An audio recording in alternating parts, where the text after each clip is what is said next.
promise, this is part 2. We're gonna show you how to jump start a car with another car. I already showed you the battery charger.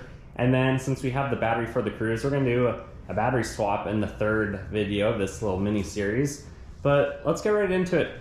With winter approaching, it's important to know how to jump start a car in case your battery were to run low, or your friends or strangers. I think you'll make a lot of friends if you know that skill. It's pretty simple. Full disclosure though, of course, read the instructions on your own cables. Do it as they suggest. I'm just showing you the way that I do it. Right now, the headlights are on to wear out the battery. Since it's about to be replaced anyways, you really don't care too much about it at this point.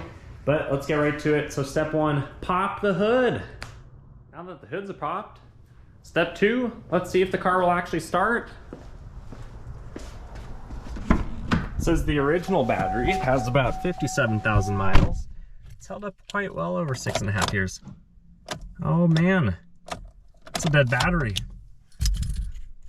We're gonna turn off the headlights, take the key out, make sure there's no spark, no problems, and we'll get to step 3.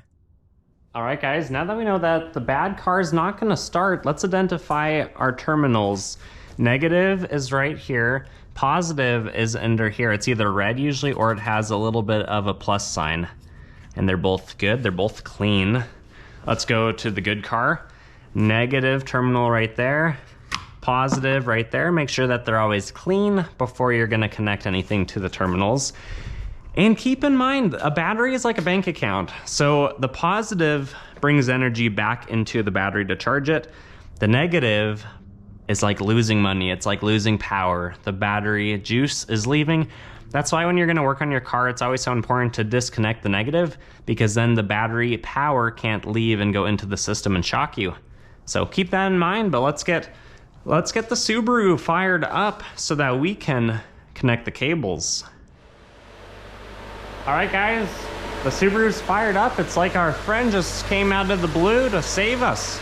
I just have basic Everlast cables. They're nothing fancy. They are probably 20 bucks or less, however many years ago I bought them. But what we're gonna do, the way that I do it, is we're gonna connect to the bad battery first. We're gonna go to the positive terminal. Of course, make sure that none of these ever touch. We're going to the positive first because then there's nothing, no power's connected to these cables so far. Nothing's gonna leave through the positive. So we can get it open and we can get it on. That one's on. The next one we're gonna do, make sure it's part of the same lead. We wanna find a ground.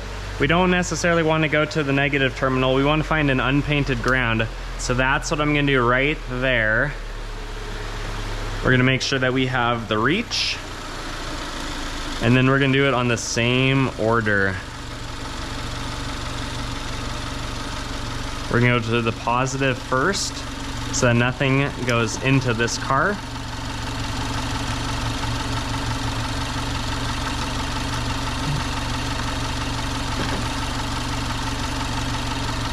These cables, I'm not the biggest fan of. I'll be honest with you guys.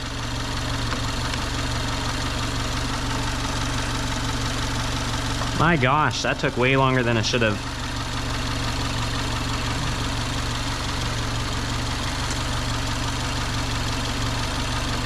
All right, let's start the waiting process, and then in just a minute, we're gonna see if the Chevy starts back up.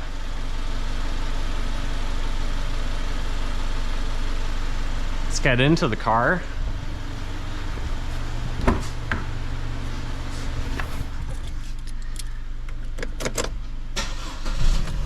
And it starts up. We're gonna leave it running. We're gonna quickly take off the cables and we're just gonna reverse the process. Let's take them off of the good car first in the same order. Negative, because we don't want to take any more power. Positive, so that we don't give it back. Keep those from touching anything, of course. And then take off the negative. And then take off the positive. We'll set those aside. We'll get these cars turned off real quick. All right guys, the cars are turned off. It only took a few seconds for the Subaru to charge the Chevy battery. That's because it just barely started going out this week.